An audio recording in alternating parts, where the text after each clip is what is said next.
I have something called social anxiety. I get so nervous when I'm around people. Recess was the worst time of day for me because kids like Marley would suddenly sneak up behind me. Relax, weirdo. What are you doing standing like a little creep behind the wall? Why don't you just get out there and make friends? Maybe because I don't want friends? And what are you hiding in your other hand? This! This is the reason I don't have friends. Hi, I'm Aria, and I'm from Tennessee. I loved being home with my parents. And while we were eating dinner that night, I came up with a solution to solve my anxiety problem. Mom, since you're taking a break from work, maybe you can homeschool me. Aria, I'm taking this break so I can focus on my novel. Your therapist said the only way you can overcome your fears is by being around people. I have something better in mind that might just help. Summer school. What? That only meant more new faces. I really don't see how summer camp is going to change anything. My parents eventually convinced me that summer camp would be good for me, but I still stayed hidden away. All the new faces definitely made me more nervous until one day when I really wanted a candy bar from the vending machine in the office. Hi, could you change a $10 note? I want something from the vending machine. Sure, honey. Here you go. I waited behind another girl who wanted a soda, but looked very frustrated. I soon found out why. Hi, could I borrow some money? I don't have enough and my friends and I are so thirsty. What is it? Can I have some or not? And with that, the girl shoved me into the machine, and soda dropped down the chute. Thanks, for nothing. I crouched down against the machine and cried. Just then, I saw the girl coming back. I was so afraid. But behind her was another girl who was pushing her towards me. Apologize! Now! Or else! I'm sorry, and here is my money. You can get whatever you want. And that's how I met Cassidy. I shadowed Cassidy the entire summer camp, and she wasn't scared of anything. Come on, it's your turn, Aria. What if I fall? I won't let you fall. Ever. Cassidy wasn't like the other kids. We snuck out of our cabins at night to chat and watch Storytime animated videos and eat s'mores. I had the time of my life. After summer camp, it was back to school for me, and I felt more confident because of who I saw. Surprise! I told my parents to transfer me to your school. Oh, wow! That's great! I was happy, but also thought it was strange. But anyway, since I didn't have any friends, it was a good thing. Until she started coming to my house. Cassidy, it's your turn. Let's see if you can maintain that winning streak. Of course she can. She's a born winner. Nah, I just practice, and give it my best shot. Listen, she even talks like a winner. Your parents must be so proud of you. It almost seemed like my parents loved her more than me. And whenever we mentioned her parents, she looked sad or she changed the subject. Cassidy, how come you never talk about your family? Because they're always busy. I'll see you at school tomorrow. Back at school, Cassidy also seemed to be the shining star amongst the other kids. Once she even showed everyone that she could balance a straight line of books on her head throughout recess. This was a bet she made with some random guy. Cassidy! Cassidy! Cassidy! I eventually got tired of standing around watching Cassidy, so I went to the bathroom, which was such bad timing since I found Marley there, fixing her hair. Hey, Aria, how are you doing? I haven't seen you standing behind anything lately. Oh, you're so funny, haha. Cassidy and I are really busy with our science project. Cassidy, oh, her! She seems to be more likable than you. Well, I don't care about being liked. You know that. Oh, yeah! I saw how your parents get so excited when they see Cassidy every time they pick you up after school. It must be tough not being a perfect child like her. I didn't care about being liked at school, but I did care about my parents liking her more than me. So I had to make some changes. I decided maybe I didn't need Cassidy anymore. I was good without her. I got excellent grades and even did some sports, and other kids at school started hanging out with me. Even Marley started liking me. Hey ladies, mind if I get a spot over there? Sure, but Marley and I are just going to take a walk outside. Aren't we, Marley? Okay. but remember, we have to meet at your house this afternoon to complete our science project. Oh, actually, I'm gonna take a rain check on that one. I can't do today. The next day at school, I was hanging out with Marley when Cassidy appeared. Hey, Ari, can we talk about the science project, please? We're falling behind pretty bad. Oh yeah, about that? Marley and I are a better fit, so we're going to work together. You don't mind, do you? Nah, actually, it's cool. I'll just finish this on my own then. See you around. And the next day, Cassidy didn't come around. And the next, and the next.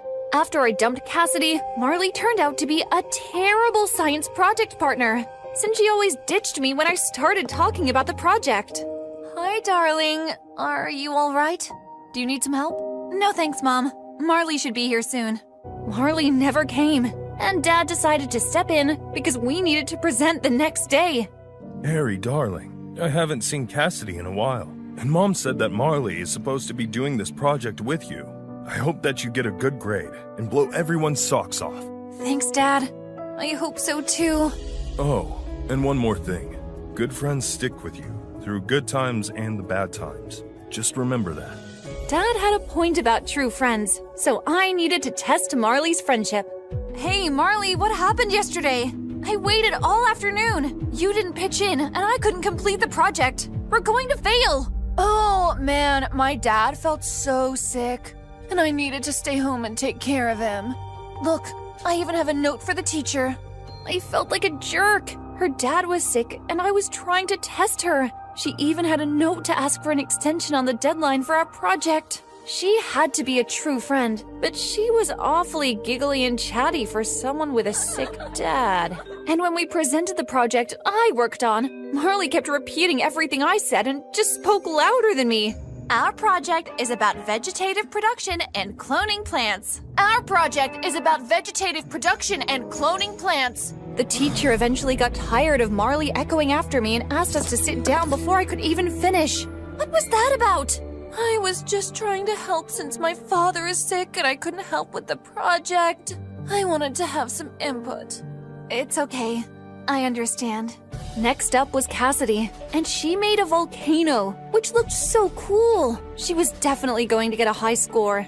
And then Marley whispered in my ear, "Don't worry, she's not scoring any marks today." What are you talking about? Watch and see. Cassidy's volcano didn't erupt the way she wanted it to.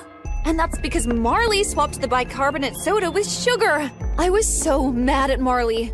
But later after school, I found her crying. Marley, why are you crying? Yes, I'm so sorry for what I did to Cassidy. I'm going through a lot right now with my dad being sick, you know. Yeah, it's okay. Cassidy is smart. She'll do well in her next project. Before I could head home, Marley invited me to hang out with her and some of her other friends at the Burger Creek. So, what are you wearing to the fall dance? Oh, yeah, I forgot about that. We can go with my dad tomorrow. But I thought your dad was sick. Oh, yeah, I meant my mom. Oh, great. When we were at the dance the next night, Marley gave me a package to keep away in my bag, which I found so strange. Aria, hey, take this. What is it? I'll explain when we're inside. When I opened the package, it was a bottle of olive oil. I didn't understand. Where's the bottle? In my purse?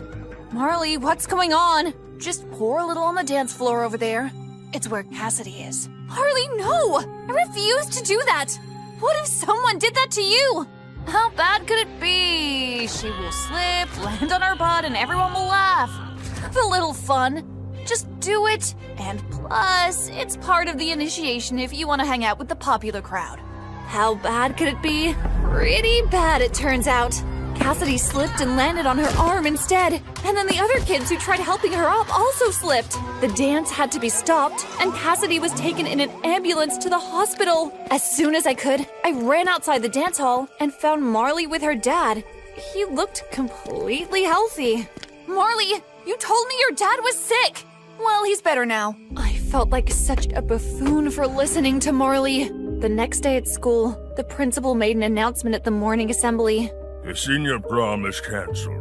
We'll give the guilty party 3 days to confess. What does that even mean? I couldn't deal with Marley right now. so I moved over to the empty seat next to me. She didn't even care about what happened to Cassidy. During recess, I tried to avoid Marley completely, but she still didn't get the picture. What's your problem? My problem? Marley, Cassidy has to wear a cast for who knows how long, and the prom is canceled all because of us! Us? You're crazy! You put the oil on the dance floor! Marley spoke so loudly that everyone there turned to look at us. Soon after, I was called to the principal's office, and I was shocked to see my parents there as well. Thank you for coming, Mr. and Mrs. Miller. Arya's foolish behavior caused a terrible accident. It is for this reason we have decided to suspend her for 2 weeks. She will also have to miss prom. Thank you. We appreciate your leniency. Please convey our thanks to Cassidy's parents as well, who decided not to press charges. We will deal with Arya. Deal with me? I hadn't seen Mom so stern before. And it was all Marley's fault! Arya, you have been acting up for a while now. But this behavior is not acceptable. I could hear their voices, but I was so angry at Marley for letting all the blame fall on me that I wasn't really listening. But Mom knew how to grab my attention. You're grounded for a month. A month? That's not fair! One more word, young lady, and it will be 2 months. I just kept thinking about how I was going to get back at Marley, and now it felt like I was being bolted to the floor of my house, not able to move about anywhere other than here. As I sat in my room, thinking about how I disappointed my parents and how foolishly I acted for the past few weeks following Marley around, I broke down crying because everything was so messed up. And then I felt a hand on my shoulder. Cassidy, when did you get here? I just came to say I forgive you. Oh, Cassidy, I'm so sorry. I don't know how things got so out of control. I'm so sorry for choosing Marley over you. Oh, it had to happen. Marley is a firecracker. She just needs someone to light her fuse and then it blows up. Usually in your face. Wait, what? You knew about her? Oh, yeah. She was at one of my old schools a long time ago and got suspended. But this was a lesson you had to learn on your own. A word of advice, don't try to get even. People like her just don't know when to stop. I had no idea why I doubted my mom and dad, or Cassidy. Thank you for being such a good friend, Cassidy. The next day, Mom and Dad weren't so angry anymore. All was forgotten, and it was time to look forward. Morning, sleepyhead. Did you rest well? I made your favorite, pancakes. After a few months, everyone at school forgot about what happened at the fall dance, but I couldn't help but notice that Cassidy was not her usual self. Is everything okay with you? No, I need to tell you something. Okay? When I came to this school, it wasn't my choice. I lived in an orphanage most of my life, and finally a nice couple adopted me. It was just a coincidence that they lived closer to your school. Wow! And summer camp? Did your parents send you there too? No, the orphanage sent me there, before I could go off with my adoptive parents.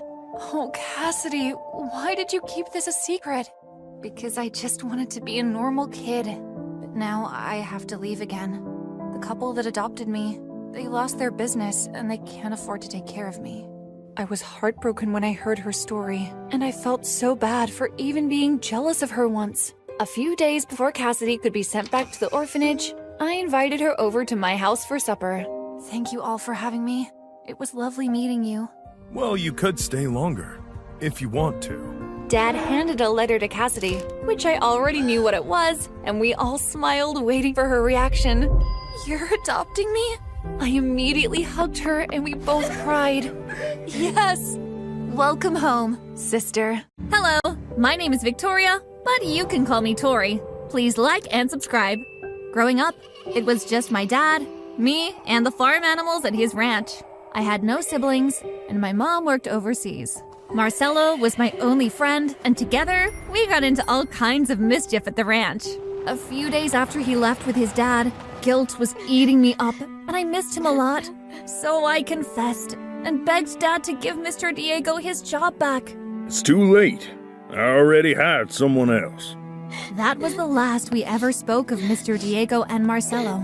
And after that, life at the ranch became so boring. By the time I was in high school, I was pretty much a loner and only had one friend, my horse, Firefly. One day, while out exploring, Firefly skidded to a halt, sending me flying into some bushes.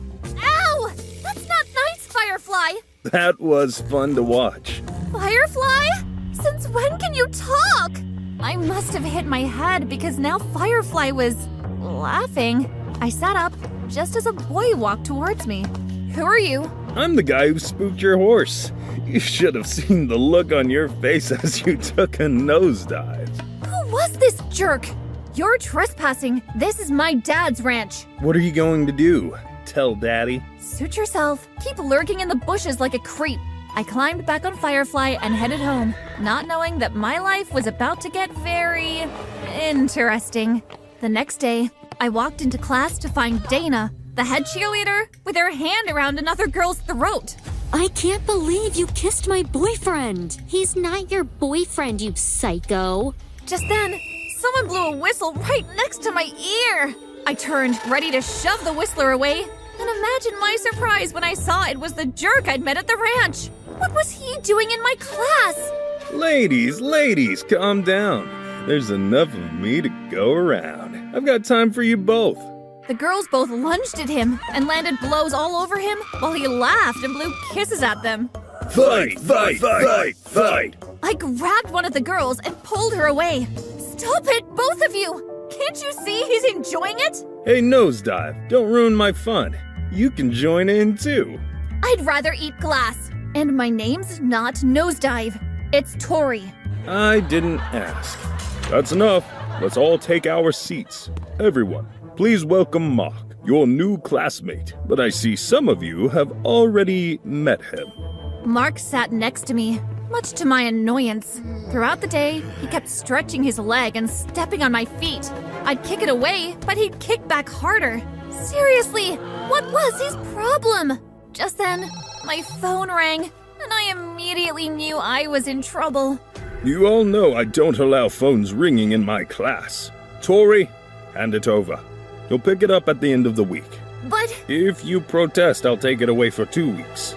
The phone's mine, sir. I'm sorry. I didn't know you had a no phone rule. Well, in that case, turn it off. Mark grinned at me, turned my phone off, then put it in his backpack. You're welcome. I eyed him suspiciously, wondering why he was being nice to me all of a sudden. After class, Mark took off with my phone. Hey! Give me back my phone! I ran after him, but by the time I reached him, he was already reading my texts. Oh, look. It's a text from Daddy. He rented out the theme park for your birthday. How sweet. I grabbed my phone and walked away to go call my dad. During the next class, I told everyone about my birthday at the park, and even though none of them were exactly my friends, they said they'd attend just so they could try out all the fun games. When the day finally came, our first stop was the Ferris wheel, but a guard blocked our entry. I'm sorry. The Ferris wheel has been booked for our special guest. But my dad booked. Look, here's the guest coming now. Please move out of the way. I turned, expecting to see some celebrity, only to see Mark? You're the special guest! Yeah. Now, if you'll excuse me, I have a Ferris wheel to enjoy. All by myself. How did he even get the guard to do this? As I watched the Ferris wheel start, I was overcome with rage. So I ran and jumped up and grabbed the cart he was sitting in. I will not let you ruin my birthday! You're crazy. And you're a jerk! Why do you hate me so much? I don't hate you. Then what is it? We were high up in the air now, and I was dangling from the cart, my legs swinging helplessly. Grab my hand. I reached out for Mark's hand, and he pulled me into the cart. Thank you. You better sit and buckle up. As soon as we got back to the ground, Mark jumped out of his seat and walked away. I still didn't know why he was acting the way he was, but I had a birthday to celebrate. All right, guys, we can all ride the wheel now. A few days later, I was walking around a jewelry store when the door opened and in walked Mark. He saw me, smirked, and walked right toward me. Fancy meeting you here. Buying matching necklaces for your girlfriends? Are you jealous? You wish. I shoved past him, suddenly not in the mood to shop anymore. Just then, he grabbed my bag and pulled me back. Hey, Tori, wait. Have a great day. As I walked out of the store, an alarm went off. Hey, you! Stop right there. I froze in place as a security guard grabbed my bag and ordered me to follow him. Hey, give me my bag back! I didn't do anything wrong! You can explain yourself to the manager. Let's go. The guard led me to a room at the back of the store. I walked in, ready to defend myself, but all the words died in my throat when I saw who was sitting behind the manager's desk. Mark, what are you doing in here? He pointed at the sign on the desk. I don't understand. You work here? Not really. My dad owns the store and I manage it. Just then, the guard poured the contents of my bag on the table, and out fell a bracelet. I don't know how that got in there. Shoplifting is an offense, you know. I'll have to report you. He must have put it in there when he grabbed my bag. Why are you doing this to me? Mark didn't answer me. Instead, he picked up his phone and dialed 911. You have two options. You can clean the store for a month, or I'll make a report. What? There's no way. He pressed the call button. Fine, I'll do it. Now hang up. Mark smirked, and I clenched my fists.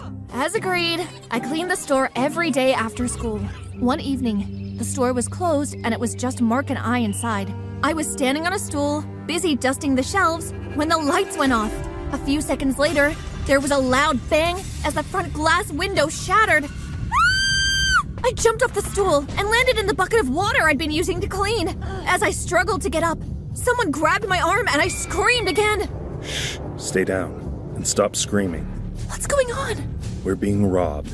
I need to trigger the alarm. Stay here.